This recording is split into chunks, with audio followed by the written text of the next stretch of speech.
Good morning, students. Welcome to Learners Academy. Good morning, sir. Good morning. We were solving exercise number 10.2, right? Question number 9 we will start today. Up to 8 we had done, है ना? यहाँ तक कोई दिक्कत किसी को? यहाँ तक कोई दिक्कत किसी को? ना? ओके. आपका नाम क्या है बेटा? You are the new student. आपका नाम रिया. ओके. RBSC में हो आप? ओके. तो वैसे तो आपका ये चैप्टर कट चुका है, बट अब कुछ एक क्वेश्चंस बचे हुए हैं. उसके बाद फिर सारे चैप्टर्स हो जाएंगे. उसके बाद तो हमारे भी सीबीएसई. कौन सा बचेगा? कंस्ट्रक्शन. तो कंस्ट्रक्शन तो इनके भी आ रहा है, आपके भी आ रहा है ना 11th. आपके भी आ रहा है ना? ठीक है. तो बस ये 3-4 क्वेश्चन हो रहे हैं. उसके बाद एक तरीके से आपका कोर्स, मतलब वो कंबाइंड कोर्स चलेगा दोनों का. ठीक है. तो क्वेश्चन नंबर 8 तक हमने कर लिया था. Let's see question number 9. First of all draw the figure. ये वाला फिगर बना लें सब लोग.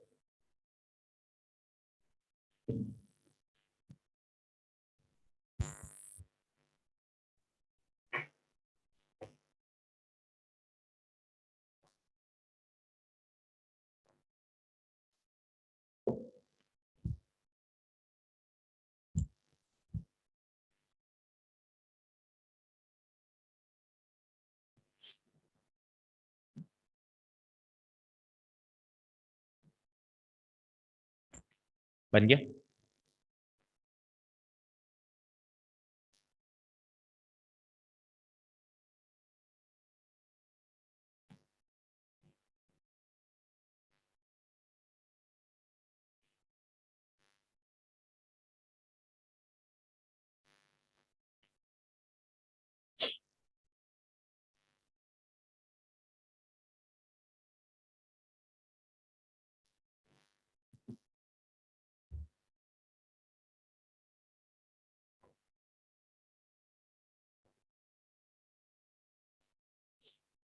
देखो क्वेश्चन नीचे लिखा हुआ है, फिगर ये है ना. तो कई बार एग्जाम में भी ऐसे कंफ्यूजन होता है ना.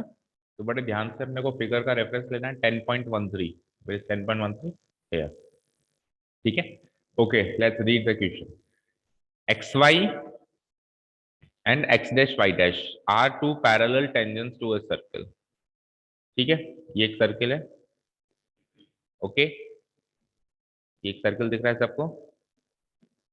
और इसके दो टेंजेंट बनाए, एक तो एक्स वाई और एक x dash y dash. Tangent क्या होता है? टेंजेंट क्या होता है?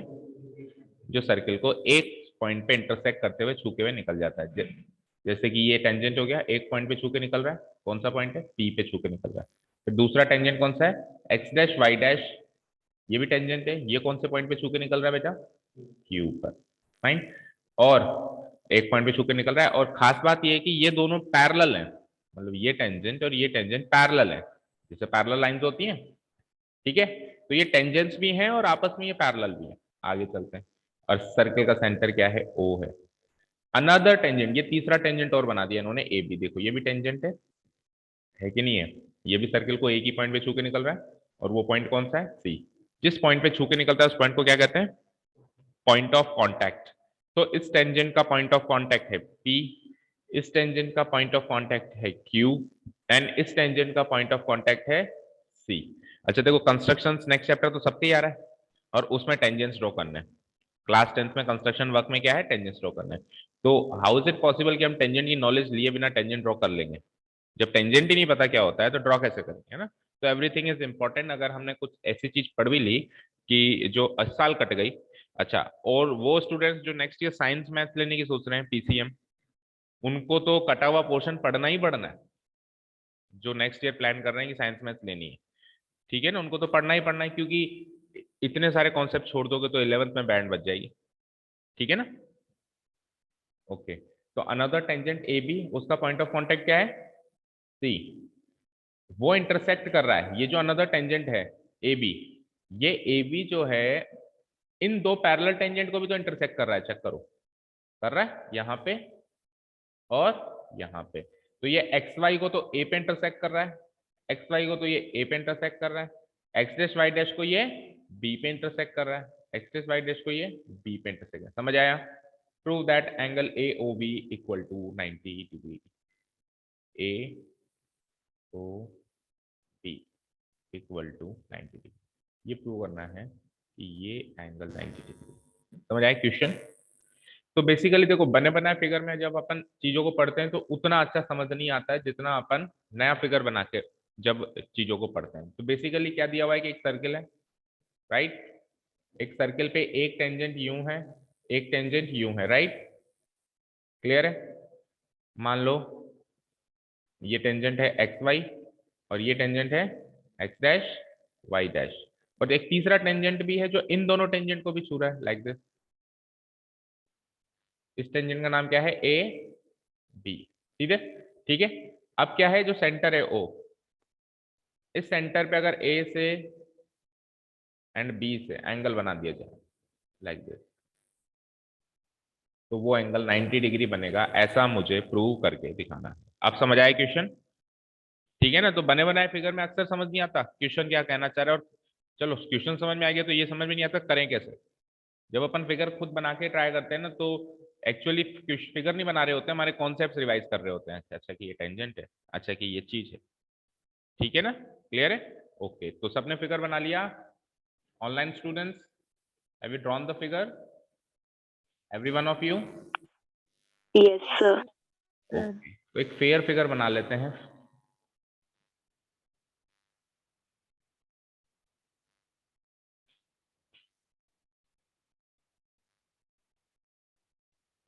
यार रहने दें, फिगर बना हुआ है वहां पे, है ना? छोड़ो, रहने दो, इसी से काम चला लेते हैं।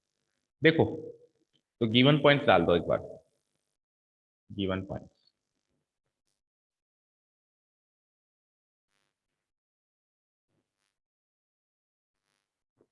पहला गिवन पॉइंट है कि x y and x dash y dash are two parallel tangents, are two parallel tangents to a circle, to a circle with center O, with center O at the point of contact, at the points of contact, at the points of contact। X y का point of contact क्या था figure में? देखो, x y का point of contact है P, and x dash y dash का point of contact क्या है? Q। P and Q respectively. ये तो हमने उन दो पैरेलल टेंजेंट्स की बात कह दी। ठीक है जी। Second given point will be AB is another tangent to the circle, AB is another tangent to the circle at the point of contact। इस AB का point of contact क्या है? C। at the point of contact C, और इस AB tangent की खास बात यह है कि ये उन दो टेंजेंट को भी इंटरसेक्ट कर रहा है, intersecting XY at A and X dash Y dash at B। That's it। इन दो गिवन पॉइंट्स में सारी बातें समा गई। देखो, ये भी पता चल गया कि सर्किल का सेंटर क्या है, तीन टेंजेंट्स का भी डिस्क्रिप्शन आ गया, तीनों टेंजेंट्स के पॉइंट्स ऑफ कांटेक्ट का भी डिस्क्रिप्शन आ गया, एंड वो तीनों टेंजेंट एक दूसरे को अगर इंटरसेक्ट कर रहे हैं, जैसे कि ए बी एक्स वाई को इंटरसेक्ट कर रहा है कहाँ पे? ए पर, and x dash y dash को इंटरसेक्ट कर रहा है कहाँ पर? वो भी हमने बता दिया। That's it. चलो, टू प्रूव, टू प्रूव। हमको ये प्रूव करना है कि angle A O B equal to 90।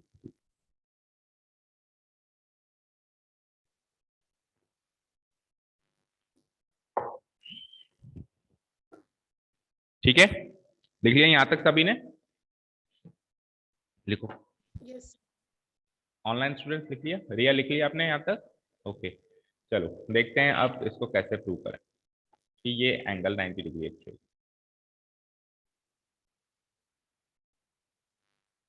ये एंगल 90 डिग्री चाहिए। अच्छा, जो जो चीज मैं पूछता जा रहा हूँ बताना। कल हमने एक कॉन्सेप्ट सीखा था, कल कुछ क्वेश्चंस भी आए थे उसके, कि अगर अगर हमने दो पैरेलल टेंजेंट्स बनाए हैं, अगर हमने दो पैरेलल टेंजेंट्स बनाए हैं तो उन दोनों के पॉइंट्स ऑफ कांटेक्ट को जोड़ दिया जाए तो वो जो लाइन बनेगी वो लाइन डायमीटर होगी। यस और नो? Yes, sir. अगर एक सर्किल में दो पैरेलल टेंजेंट्स बनाते हैं लाइक दिस, तो उनके पॉइंट्स ऑफ कांटेक्ट को अगर जोड़ दिया जाए तो ये लाइन हमेशा सेंटर से पास होती जाएगी। That means this line will be the diameter of the circle. Clear है? और डायमीटर जो होती है वो स्ट्रेट लाइन होती है कि नहीं होती? डायमीटर ऐसे थोड़ा ना होती है, ऐसे डायमीटर सीधी होती है। और स्ट्रेट लाइन पे जो एंगल बनता है वो हमेशा 180 डिग्री बनता है। यस और नो? दैट मीन्स ये पूरा एंगल 180 डिग्री है। अब यहाँ पे हमको एक छोटा सा कंस्ट्रक्शन करना पड़ेगा। ज्वाइन ओ टू सी। चलो ज्वाइन करो अपने अपने फिगर में। डॉटेड लाइन में करना ये सब है ना। डॉटेड लाइन में लिख लीजिए ज्वाइन ओ सी। ज्वाइन ओ सी।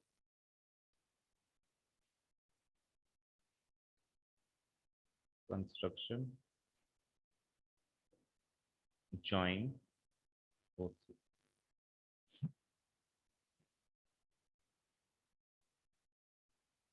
ठीक है, लिख लिया। अब हम प्रूफ स्टार्ट करेंगे आगे। और फिगर के अंदर ज्वाइन भी कर दिया आपने? हाँ, चलते हैं वापस फिगर पे। देखो अब सुनिए। अब इस पूरे चार एंगल दिख रहे हैं मुझे यहाँ पे। देखो अभी रफली मैं लिख देता हूँ। Angle 1, angle 2, 3 and 4। इन चारों का सम 180 होगा। होगा कि नहीं होगा? होगा। ठीक है। अब मुझे कैसे भी करके ये प्रूव करना है कि ये वाला एंगल इस वाला एंगल के इक्वल है। And for that we will use the congruency of triangles. We will make use of the concept congruency of triangles. Congruency of triangles सीखा है सबने? 9th में भी सीखा था एंड 10th में भी कई बार अप्लाई हुआ है। तो अगर मैं इन दो ट्राइंगल को कॉन्ग्रुएंट कर दूं, दिस वन, कौन कौन सा? यार ये फिगर बड़ा छोटा लग रहा है, एक मिनट। अब देखो ये हमने कंस्ट्रक्शन किया। If we make this triangle triangle POA and triangle COA congruent, अगर ये दो ट्राइंगल कॉन्ग्रुएंट कर दें, this one and this one, तो मेरा ये एंगल और ये एंगल CPCT से इक्वल हो जाएगा। अब मुद्दा ये है कि सर कॉन्ग्रुएंट कैसे करें? कॉन्ग्रुएंट भी आसानी से हो जाएगा। देखो OP एंड OC तो रेडियस है सर्किल की, इक्वल होंगे ही होंगे। अच्छा, एक्सटर्नल पॉइंट से अगर दो टेंजेंट बनते हैं तो आपस में इक्वल होते हैं, ये सीखा हमने कल। तो एक्सटर्नल पॉइंट A से एक टेंजेंट बना AP and external point A से दूसरा टेंजेंट बना AC, तो ये AP एंड AC इक्वल होंगे। एंड OA ले लो, ये OA तो कॉमन है दोनों में, तो S कॉन्ग्रुएंसी लगे, तीनों साइड इक्वल हो गई। तो by CPCT this angle will be equal to this angle. Similarly यही कॉन्सेप्ट इन दोनों में अप्लाई करें तो this angle will be equal to this angle. Yes और नो? भाई अगर ये एंगल इसके इक्वल है, लेट अस से कि ये x है तो ये भी x, और लेट अस से ये y तो ये भी y। चारों का एंगल सम क्या है? 180, because this is the straight line. ये स्ट्रेट लाइन है डायमीटर। तो x plus y equal to 180।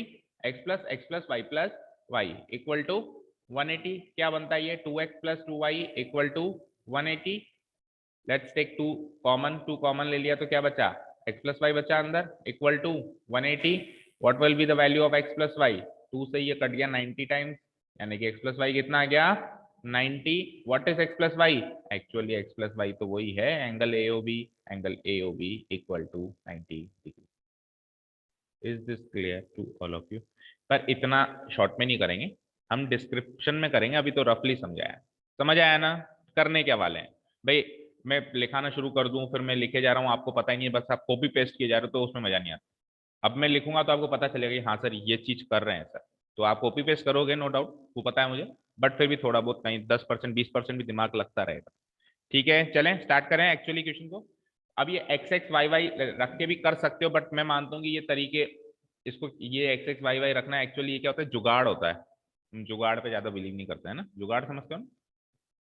ठीक है, जिसको एक्चुअल चीज नहीं पता होता वो जुगाड़ लगाता है ना। हम तो एक्चुअली इनका एंगल का नाम ही रख लेंगे ना। कैसे? एंगल POA दिख रहा है तो नाम ही रख लेंगे। ठीक है, चलो स्टार्ट करते हैं प्रूफ। तो ज्वाइन OC कर ही दिया है हमने, तो सबसे पहले हम क्या करने वाले हैं? कॉन्ग्रुएंसी अप्लाई करने वाले हैं। ट्राइंगल का नाम लिख देता हूं मैं, triangle POA and triangle COA। लिखो here in triangle POA and triangle COA। Here in triangle POA and triangle COA. तीनों साइड से इक्वल है। फर्स्ट ऑफ ऑल लिख लो OP इक्वल टू OC। ये क्यों इक्वल है? क्योंकि ये रेडियस, क्योंकि ये सर्किल की रेडियस। उसके बाद लिख लो आप OA equal to OA, common side आ रही है। OA इक्वल टू OA, ये क्या आ रही है? कॉमन साइड आ रही है।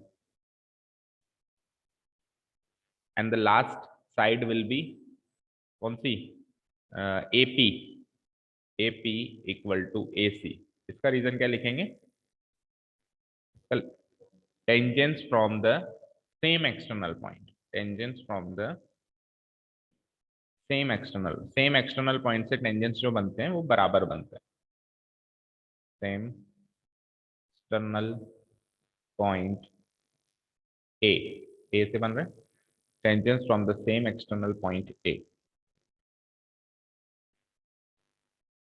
ठीक है, एक बार फ्लो मैच कर लेते हैं, कॉरस्पॉन्डिंग है कि नहीं है। देखो OP तो इधर OC सही है, पहले वाली चीज का फ्लो, पहले वाली पॉइंट का फ्लो।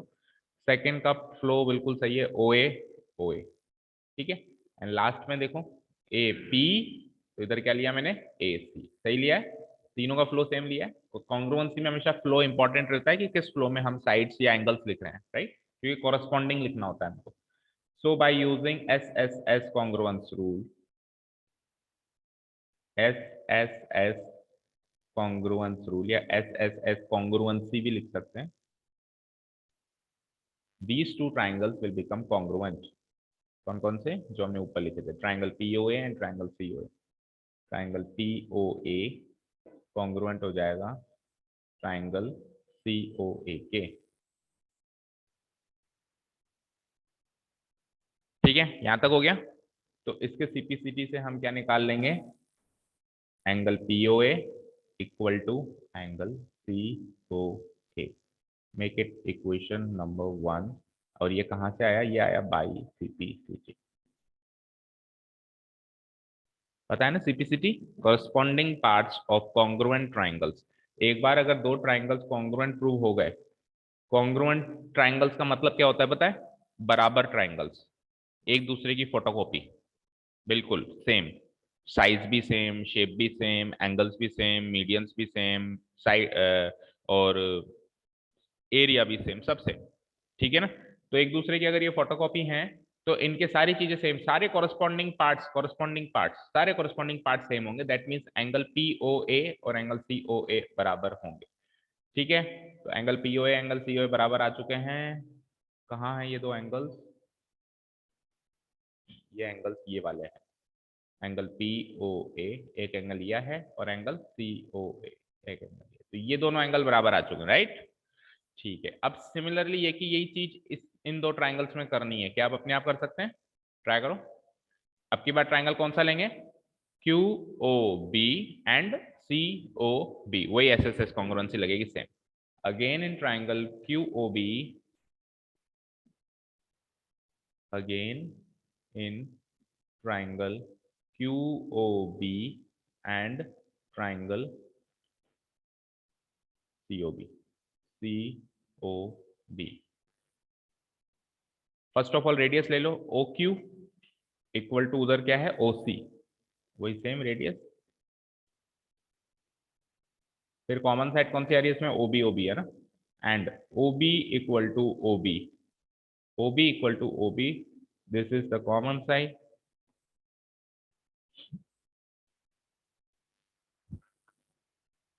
एंड लास्ट देख लेते हैं हम, OQ हो गया, OC, OB BQ। BQ and BC same external point से टेंजेंस है B से, सॉरी सेम लिख जाना, BQ is equal to BC। क्या लिखूंगा? Tangents from same external point B,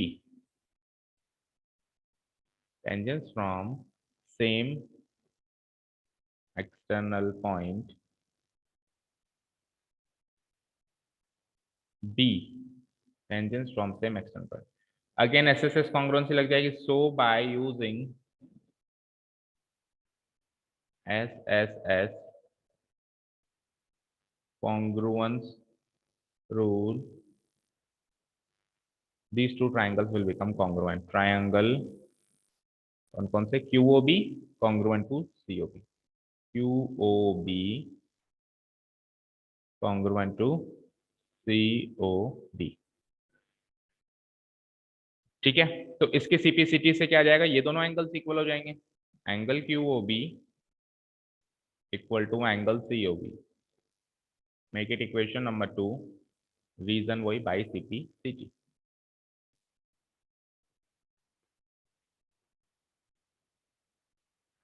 ठीक है, इसके भी जल्दी से फ्लो फटाफट से देख लो, सेम है कि नहीं है। OQ OC सेम, फिर OB OB सेम, और लास्ट वाला देखो PQ BC सेम। अच्छा, प्रूव होने के बाद फिर जब आप CPCT से जो पॉइंट निकालते हैं वो भी सेम फ्लो में होना चाहिए। QOB COB, जो CPCT से पॉइंट निकाला है ना आपने, वो भी सेम फ्लो में होना चाहिए, QOB COB। ठीक है, यहां तक कोई दिक्कत किसी को? ठीक है। अब कई बच्चे कहेंगे सर एक बार ये कॉन्ग्रुएंसी प्रूव कर दी तो बाद में सिमिलरली करके नहीं कर सकते हैं क्या?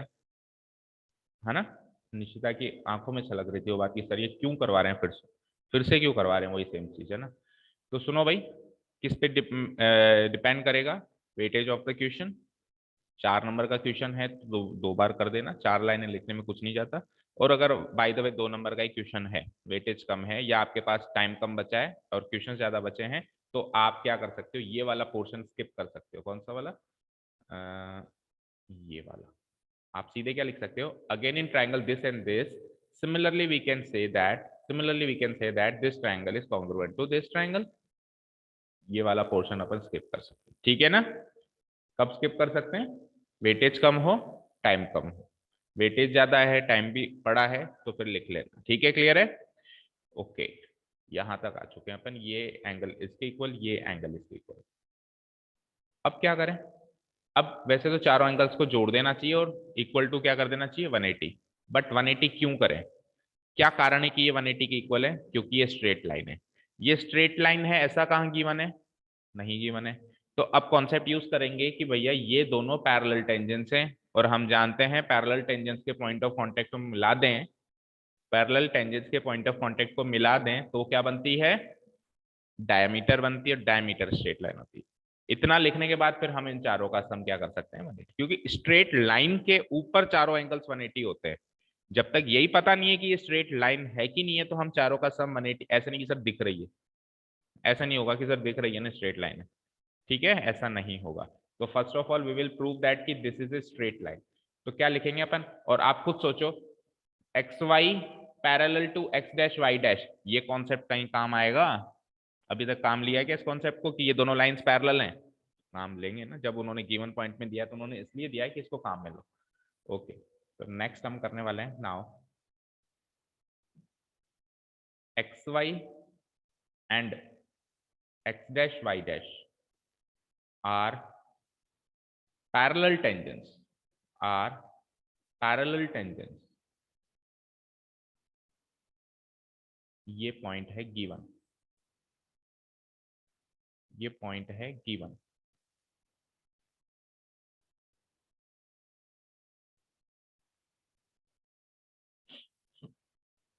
so so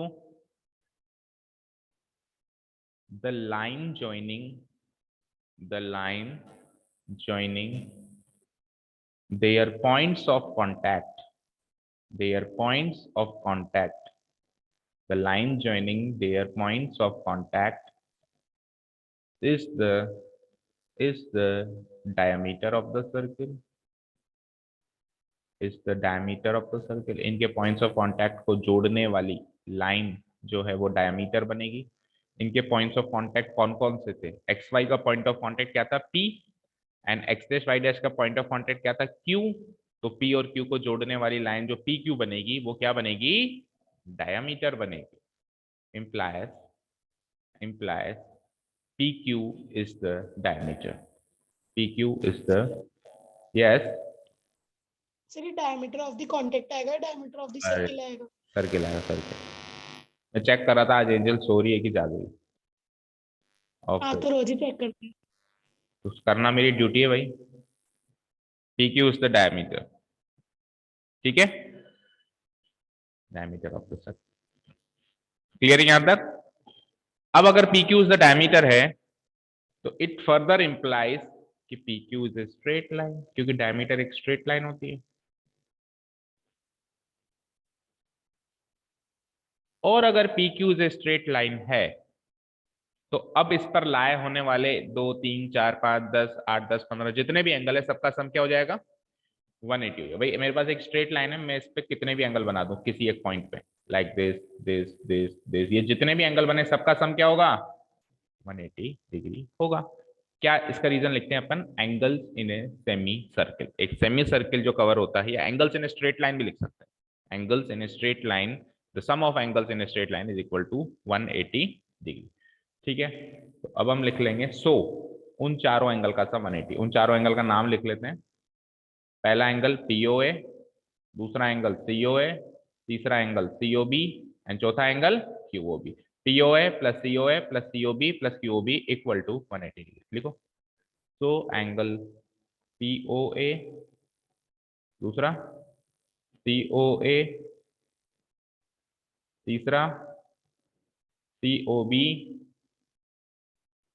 and the fourth one QOB equal to 180 degree. Reason लिख लो, उसके सामने मेरे पास स्पेस नहीं है, आपके पास स्पेस हो तो सामने लिख देना। Angles in a straight line, या सेमी सर्किल भी लिख सकते हैं। कई लोग यहाँ पे रीजन लिखते हैं लीनियर पेयर। वो लीनियर पेयर यहाँ रीजन नहीं लिख सकते, क्योंकि पेयर का मतलब होता है जोड़ा, तो उसमें 2 ही एंगल्स आते हैं। अगर ये 2 एंगल्स होते तो मैं रीजन लीनियर पेयर लिख सकता था, बट यहाँ पे मैं लीनियर पेयर नहीं लिख पाऊंगा, 4 एंगल्स है ना। ओके, चलो यहां तक क्लियर है।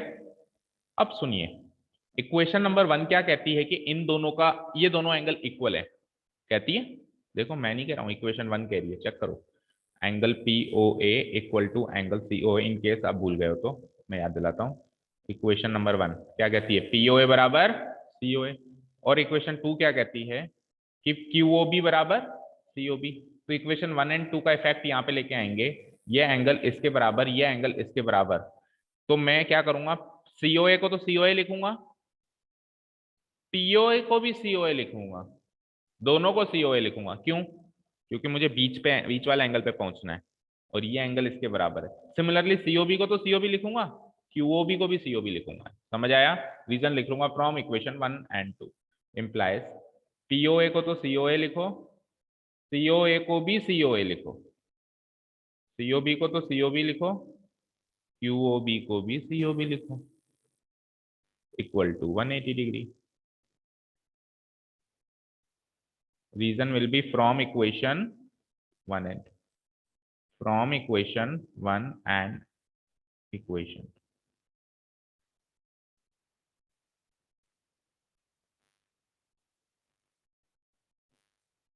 यहां तक क्लियर है सभी को?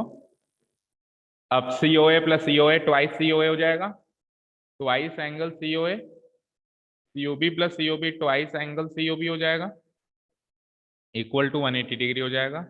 2 दोनों में से कॉमन ले लेते हैं, तो इट विल बी 2 कॉमन ले लिया तो एंगल COA प्लस COB बचा अंदर, इक्वल टू क्या हो जाएगा? 180 डिग्री हो जाएगा। 2 को उधर लेके जाओ तो angle COA plus angle COB equal to 2, इधर मल्टीप्लाई हो रहा है तो उधर जाके डिवाइड हो जाएगा, 180 डिग्री डिवाइडेड बाय 2। अब जरा फिगर के अंदर चेक करिए, COA और COB को जोड़ के क्या मिलता है? COA एंड COB को जोड़ के क्या मिलता है? COA दिस वाला एंगल, COB दिस वाला एंगल। अगर इस एंगल को इस एंगल से जोड़ दे तो ये कंप्लीट एंगल बनता है। क्या नाम हो जाएगा इसका? AOB।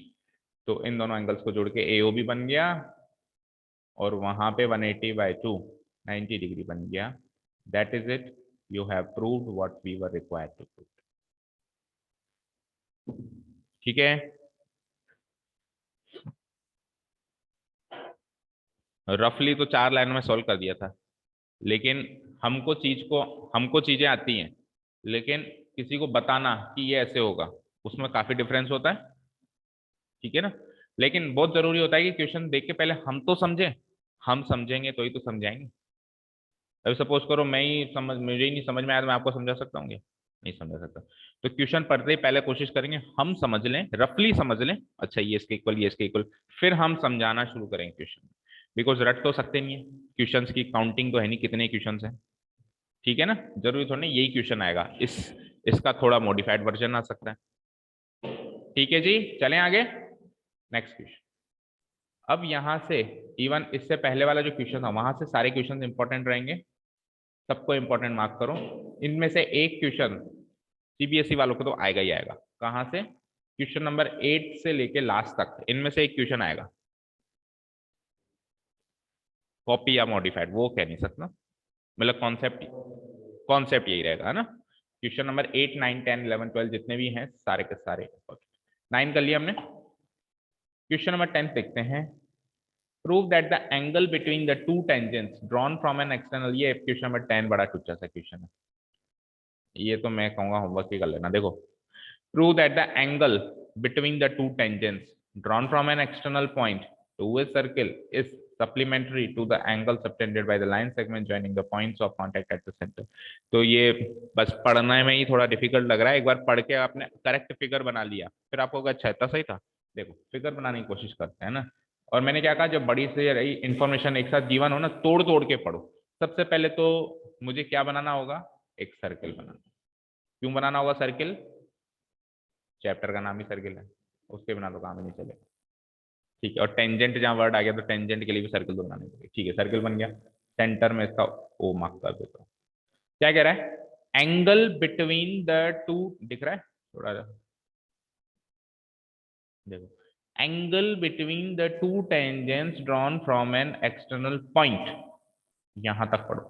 एक एक्सटर्नल पॉइंट लेना है, ये ले लिया मैंने external point, let it be P. इस एक्सटर्नल पॉइंट पी से दो टेंजेंट बनाने हैं। हमेशा एक एक्सटर्नल पॉइंट से दो ही टेंजेंट बन सकते हैं, ये सीखा है हमने टेंजेंट्स के बेसिक्स में। एक्सटर्नल पॉइंट से हमेशा दो टेंजेंट बन सकते हैं, और खास बात ये होती है कि वो दोनों टेंजेंट क्या होते हैं, आपस में इक्वल होते हैं। एक टेंजेंट, अभी मैं रफ फिगर बना रहा हूं तो थोड़ा क्लियर ना बने, फिर फेयर भी बना देंगे। तो ये दो टेंजेंट हो गए, इनका पॉइंट ऑफ कॉन्टेक्ट मान लेते हैं, एक का ए और एक का बी। इन दोनों के बीच का एंगल, इन दो टेंजेंट्स के बीच का angle, angle between the two tangents, that means इस एंगल की बात हो रही है ए पी बी। अब क्या खास बात है इस एंगल में, आगे पढ़ो, टू ए सर्किल, ठीक है? इस सप्लीमेंट्री, ये एंगल सप्लीमेंट्री होगा। सप्लीमेंट्री का मतलब क्या होता है? जिनका सम 180 होता है। दो एंगल्स एक दूसरे के सप्लीमेंट्री होते हैं अगर उन दोनों का सम 180 हो, और दो एंगल्स एक दूसरे के कॉम्प्लीमेंट्री होते हैं अगर उन दोनों का सम 90 डिग्री हो। तो यहाँ पे सप्लीमेंट्री की बात हो रही है, यानी ये एंगल किसी एंगल के सप्लीमेंट्री है। वो दूसरा एंगल कौन सा है?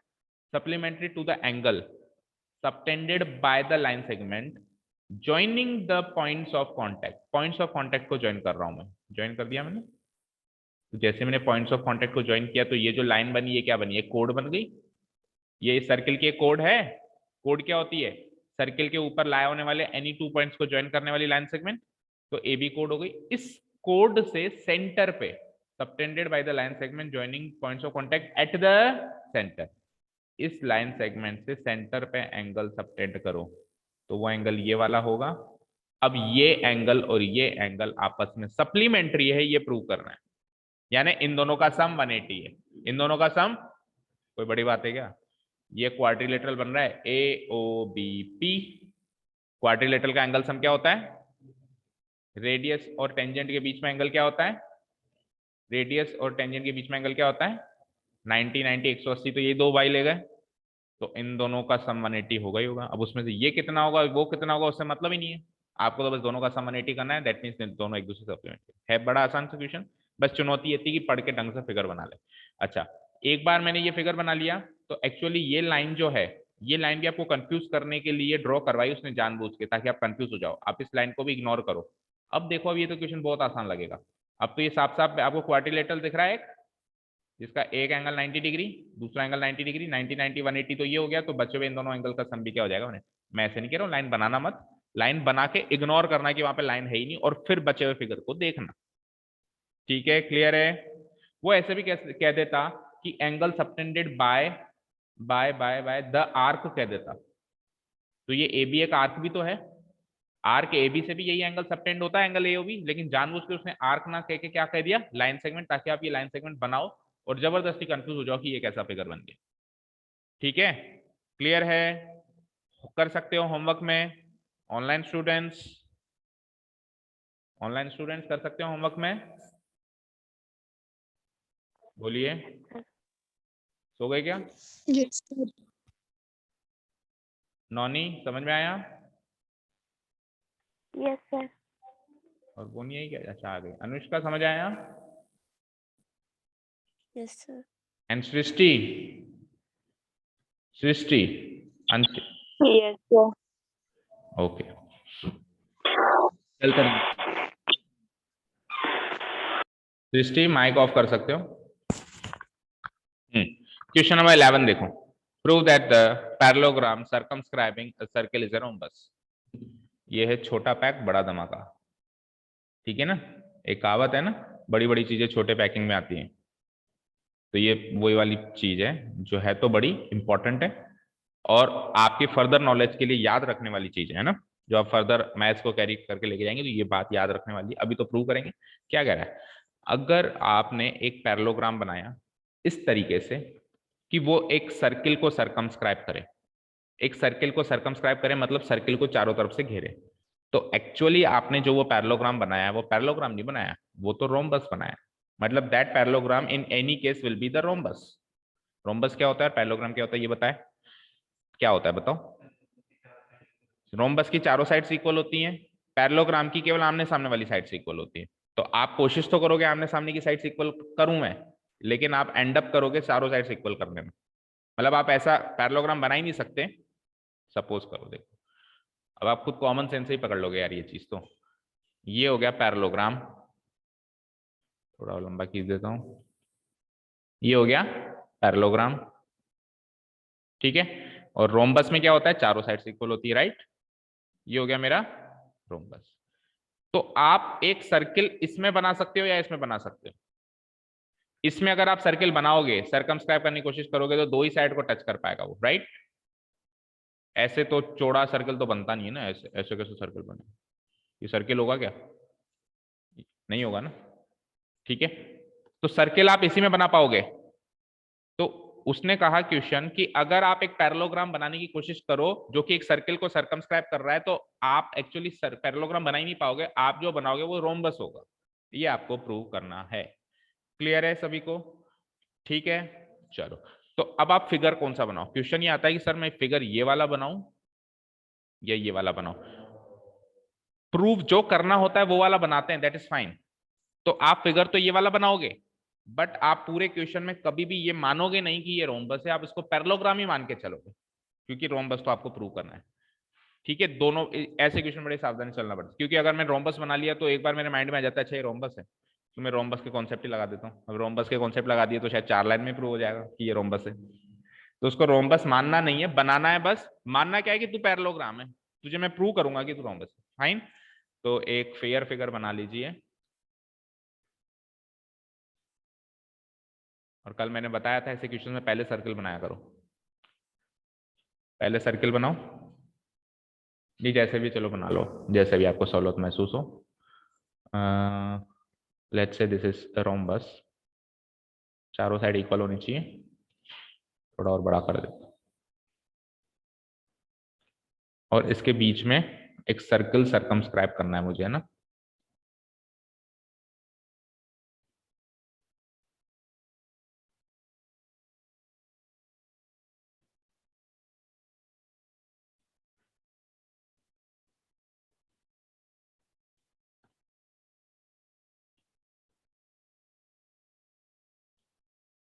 ठीक है,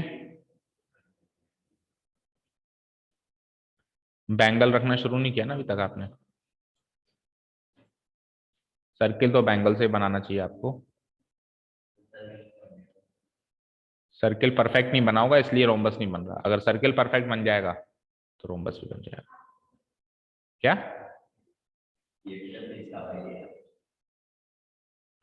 क्या कह रहे हैं आप? परफेक्ट नहीं बनता, मैं कब कह रहा हूँ कि परफेक्ट बनाया करो।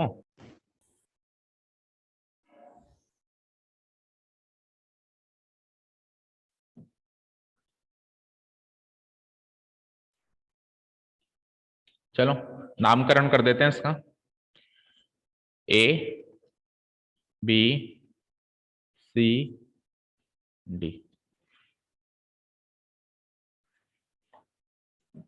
ठीक है,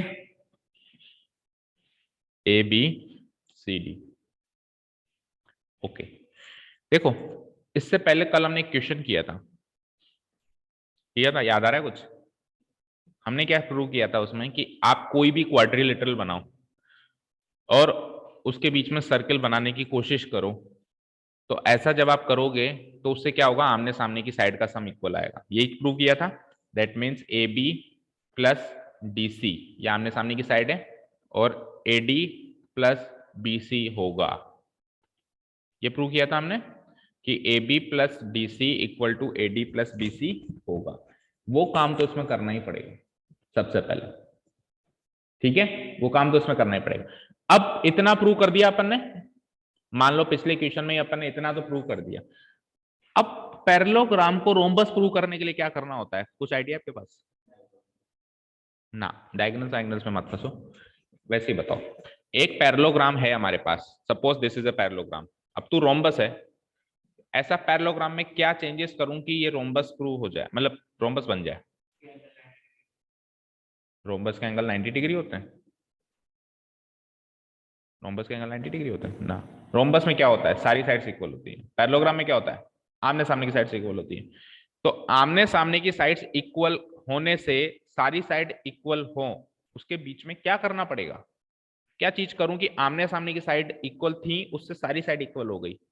कोई भी एक एडजेसेंट साइड इक्वल कर दो, कोई भी एक एडजेसेंट साइड इक्वल कर दो। नहीं समझे क्या? देखो भाई, सपोज दैट कि दिस इज अ पैरेललोग्राम। ये एक क्या है, parallelogram A B C. Parallelogram की क्या खासियत है कि आमने सामने की साइड से इक्वल है। ठीक है, ए बी इक्वल है किसके, डीसी के, और बीसी इक्वल है किसके, एडी के, राइट। अब अगर या तो ए बी बीसी के इक्वल हो जाए, कोई भी एक एडजेसेंट साइड इक्वल हो जाए, जैसे ए बी बीसी के इक्वल हो जाए, या डीसी एडी के इक्वल हो जाए, डीसी एडी के इक्वल हो जाए, या ए बी एडी के इक्वल हो जाए, ए बी एडी के इक्वल हो जाए, या डीसी बीसी के इक्वल हो जाए, डीसी बीसी। कोई भी एक एडजेसेंट साइड समझते हो ना, जो जुड़ी हुई है, जैसे डीसी बीसी जुड़ी हुई है, एडजेसेंट साइड्स हैं। बीसी ए बी जुड़ी हुई है, एडजेसेंट साइड्स हैं। ए बी एडी जुड़ी हुई है, या फिर एडी, कोई भी एक पेयर ऑफ एडजेसेंट साइड अगर इक्वल कर दूं तो सारी साइड्स इक्वल होंगी या नहीं होंगी? होंगी ना। लेट अस सपोज कि ये x है, ये भी x है, ये y है, आमने सामने की तो इक्वल है ही सही, लेकिन अगर x और y इक्वल हो गए तो फिर चारों साइड्स इक्वल होंगी नहीं होंगी? होंगी ना। तो हमारा यहाँ पे मेन टारगेट है कोई भी एक एडजेसेंट साइड को इक्वल करना। ठीक है, अब चलते हैं वापस क्वेश्चन पे।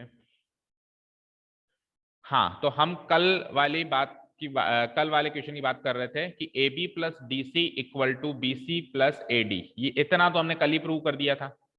अब इस चीज में से कहीं से भी, और साथ में ये पैरेललोग्राम भी है, साथ में ये पैरेललोग्राम भी है, तो पैरेललोग्राम भी है तो A B equal to D C भी है और B C equal to A D भी है। इसमें से और इसमें से कैसे भी करके ये प्रूव कर दो कि कोई भी एक एडजेसेंट साइड इक्वल है। कर सकते हो क्या? बड़ी आसानी से कर सकते हैं यार। ए बी और डीसी इक्वल है ना, तो ए बी को तो ए बी लिख लो, डीसी को भी ए बी लिख लो। दिक्कत है कोई? बीसी एडी इक्वल है ना, बीसी को बीसी लिख लो, एडी को भी बीसी लिख लो। A B plus A B twice A B, BC plus BC twice BC, 2 से 2 कटा, ए बी बराबर बीसी। ये एडजेसेंट साइड हो गई इक्वल। आमने सामने की साइड पहले इक्वल थी, एडजेसेंट साइड भी इक्वल हो गई, तो चारों साइड इक्वल हो गई, प्रूव हो गया कि वो एक रोम्बस है। समझ में आया? तो कल तक इतना तो कॉपी पेस्ट करो कल वाला, और उसके बाद फिर ये 4 लाइनें और लिखनी है। ठीक है, शुरू हो जाओ। गिवन पॉइंट्स,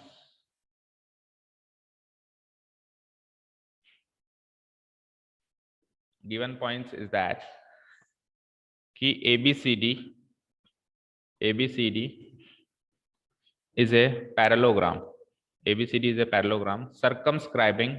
अच्छा, जब भी सर्कल की बात होती है तो सेंटर मार्क करना जरूरी होता है, चाहे उसका यूज हो या ना हो, तो सेंटर वो मार्क कर दो। circumscribing a circle,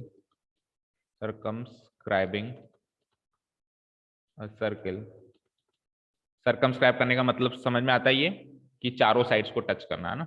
circumscribing a circle with center O, ठीक है। और प्रूव ये करना है कि आपने जो ये पैरेललोग्राम बनाया है, this is not a parallelogram, actually it is a rhombus. तो इस तरीके से लिखो आप, ताकि आपको आगे के लिए भी याद रहे कि आपने तो बनाया पैरेललोग्राम, आपने तो बनाया parallelogram ABCD, but it is a rhombus. Parallelogram ABCD is a rhombus.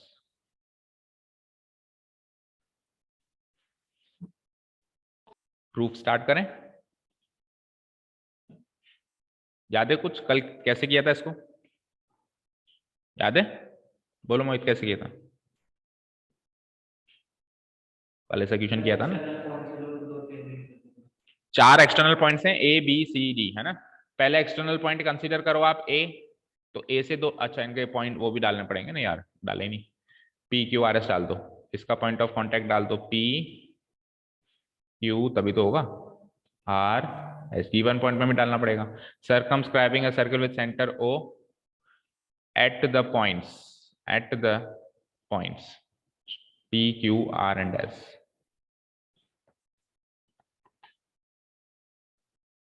At the points P, Q, R and S.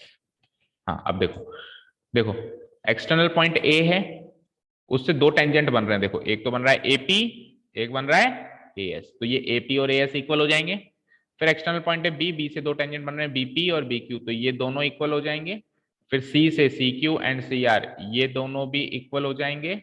और DR एंड DS, ये दोनों भी इक्वल हो जाएंगे। ठीक है, शुरू हो जाओ। हेयर AP एंड दूसरा कौन सा है? AS, AP and AS are the two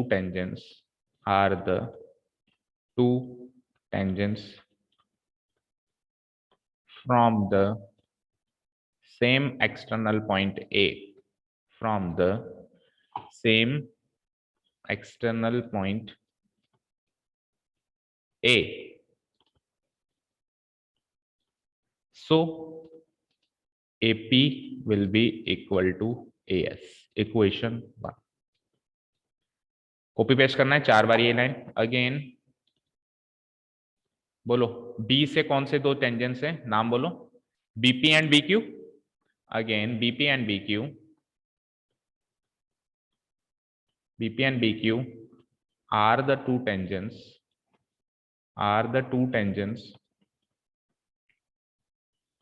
from the same external point B,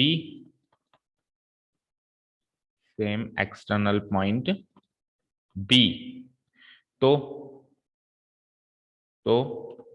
BP and BQ हो जाएंगे equal. Equation number 2। Again C से बताओ, पढ़ के बताओ एक जना, C से कौन से दो टेंजेंट्स दिख रहे हैं फिगर के अंदर? CR and CQ। CR and CQ। अब सोचना यह है कि CR इक्वल टू CQ लिखूं या CQ इक्वल टू CR लिखूं। तो आपको देखो, इस साइड आपको वो लेने हैं। देखो LHS में आपने क्या लिया है? LHS में आपने लिया है AP और BP।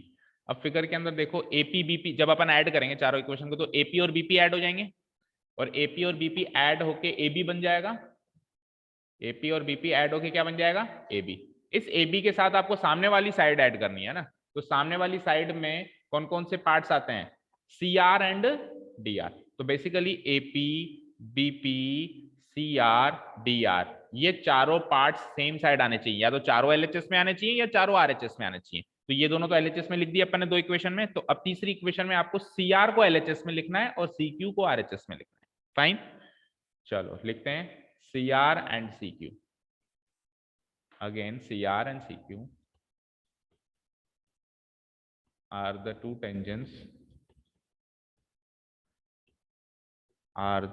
tangents from the same external point. Same external point कौन सा है? C. So CR equal to CQ. ये हो जाएगा equation 3rd।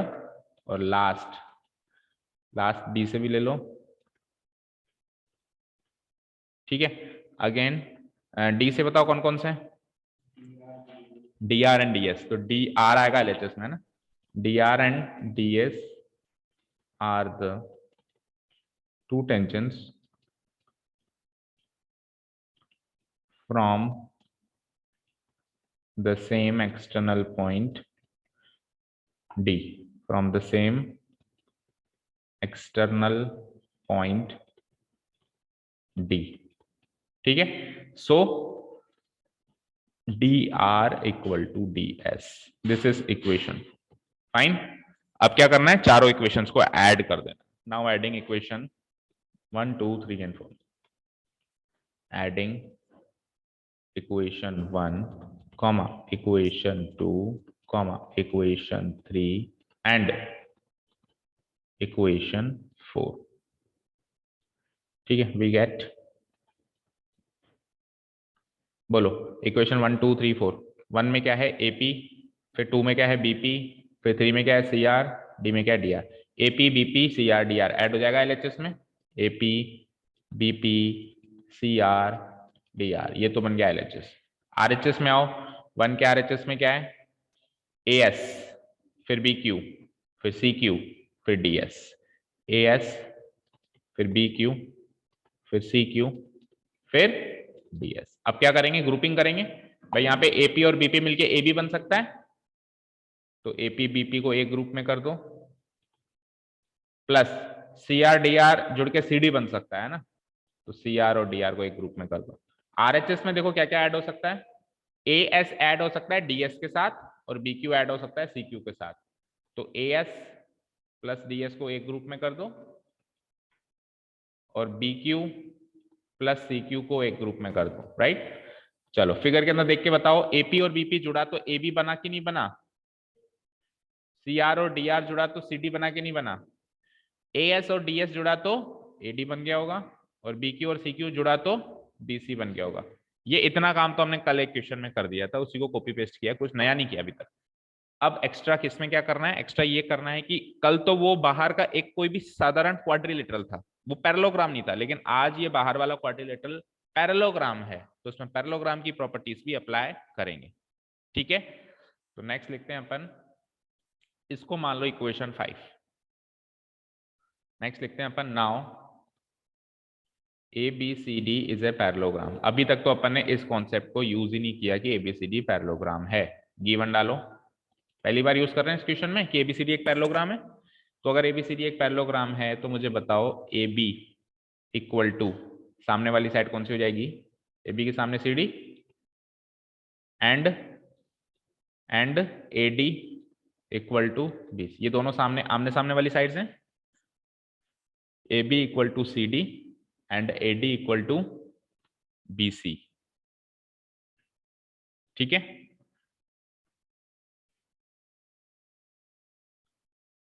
Opposite sides of parallelogram, ठीक है। अब ये वैल्यूज मैं इक्वेशन 5 में पुटअप कर रहा हूं, ये वैल्यूज में मैं क्या कर रहा हूं, इक्वेशन 5 में AB बराबर CD, तो AB प्लस AB लिख दूंगा, और AD बराबर BC, तो BC प्लस BC या AD प्लस AD लिख दूंगा, ठीक है। तो मैं क्या लिखूंगा, putting AB equal to CD and AD equal to BC in equation 5, in equation 5 we get equation 5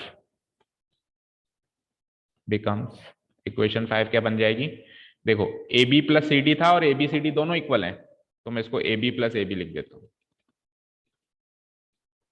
और उधर क्या था इक्वेशन 5 में AD प्लस BC, और AD BC दोनों बराबर है, तो मैं इसको BC प्लस BC लिख देता हूं, तो AB plus AB twice AB, BC plus BC twice BC, 2 से 2 कैंसिल आउट, ये डिवाइड होके कट गया, इट गिव्स मी AB बराबर BC, AB बराबर BC।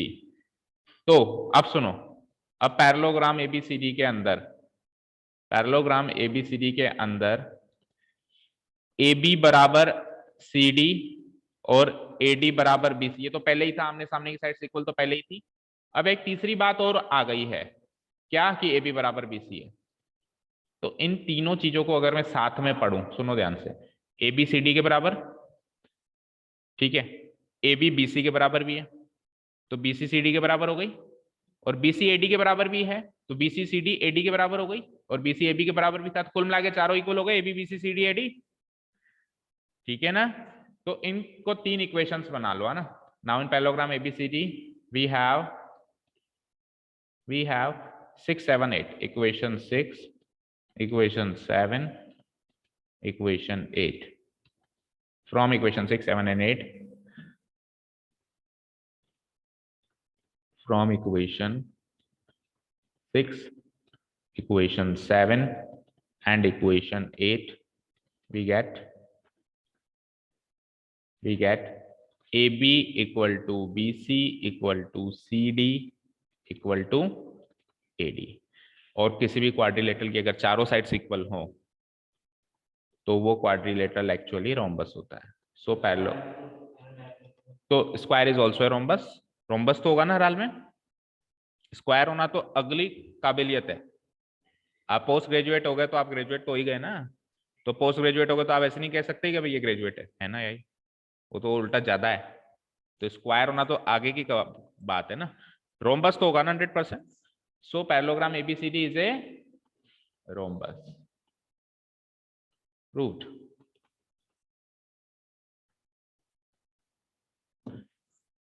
ठीक है, छोटा पैक बड़ा धमाका, one of the important questions.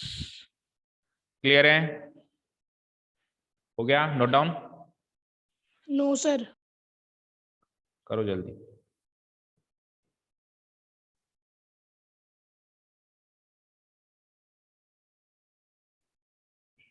ठीक है, अब कितने क्वेश्चंस बचते हैं? 2, जिसमें से 12th को तो वेरी वेरी वेरी इंपॉर्टेंट।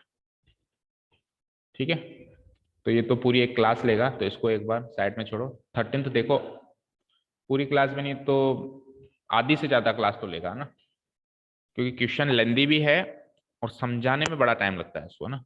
तो इसको एक बार वेरी वेरी वेरी इंपॉर्टेंट करके साइड में छोड़ो, इसको कल ही देखेंगे। अभी देखो अगर 13th कर पाते हैं तो बचे हुए टाइम में, prove that the opposite sides of a quadrilateral circumscribing a circle subtend supplementary angles at the centre. Question समझ आया? नहीं आया? एक क्वाड्रिलेटरल है, वो एक सर्किल को सर्कमस्क्राइब किया हुआ है, वापस वही बात है ना, सर्किल को सर्कमस्क्राइब करने वाला एक क्वाड्रिलेटरल बनाना है, आपकी बार पैरेललोग्राम नहीं बनाना है।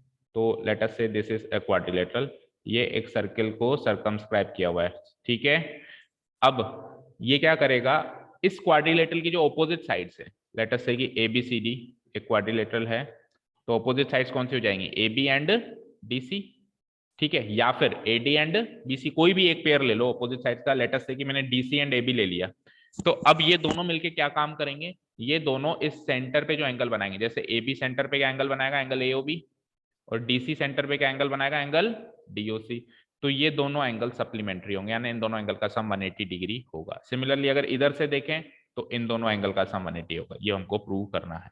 भाई जो ऑपोजिट साइड्स होते हैं क्वाड्रिलेटरल के, वो सेंटर पे सप्लीमेंट्री एंगल बनाते हैं अगर क्वाड्रिलेटरल ने सर्किल को सर्कमस्क्राइब किया हुआ है तो, ऐसा आपने को प्रूव करना है। ठीक है, क्लियर है? करें, कल ही करें? नो सर, कल। ठीक है, चलो कल ही करते हैं। ठीक है, फिर कोई दिक्कत नहीं। कहाँ तक कर लिया आज अपन ने? 11 तक कर लिए, 2 क्वेश्चंस कल कर लेंगे, कल खत्म हो जाएगा चैप्टर। ठीक है, क्लियर है? कल आना, आप इस चैप्टर के डाउट्स भी लेके आ जाएंगे। 10.1 में तो कुछ है ही नहीं, fill in the blanks type के क्वेश्चन है। 10.2 में अगर कोई डाउट हो तो मतलब कल ही खत्म करेंगे, डाउट सेशन नहीं दूंगा मैं इसका, परसों सीधा टेस्ट लूंगा। ठीक है, आधी क्लास में ये 2 क्वेश्चन हो जाएंगे, 12th एंड 13th, एंड आधी क्लास में आपका अगर कोई छोटा मोटा डाउट हो तो इतने से क्वेश्चन से एक बार आप घर जाके रिवाइज करोगे तो कोई डाउट होगा तो निकल के आ जाएगा। हाँ, एग्जाम्पल्स देख लेना, 2-3 एग्जाम्पल्स इसके बड़े इंपॉर्टेंट है, देख के समझ नहीं आया तो कल पूछ लेना, और फिर परसों इस चैप्टर का टेस्ट ले लेंगे। ठीक है, क्योंकि RBSC वाले वेट कर रहे हैं बेचारे, उनको काफी दिन से पेंडिंग छोड़ा हुआ है, फटाफट खत्म करें तो उनका भी कुछ ऐसा पोर्शन है जो उनके एग्जाम में आ रहा है। ठीक है, ओके, काफी आज के लिए, थैंक यू सो मच। हाँ, happy Makar Sankranti to all. पतंग वतंग उड़ा लेना थोड़ी बहुत, ऐसी बात नहीं है, थोड़ी बहुत ही उड़ाना यार, बोर्ड्स है ना, रिलैक्स हो जाना, मतलब त्योहार रहता है तो रिलैक्स हो सकते हैं, बट वो वाली बात है कि खरगोश तो है, खरगोश तो है, हम खरगोश तो हैं, बट रिलैक्स ऐसे भी नहीं हो सकते कि हाँ ठीक है कछुआ आगे निकल जाए। ठीक है, बैलेंस रखना। तो thank you so much for listening to us, have a nice day, keep learning and bye. 12th वाले वापस आ जाओ, क्लास 12 रीजॉइन प्लीज।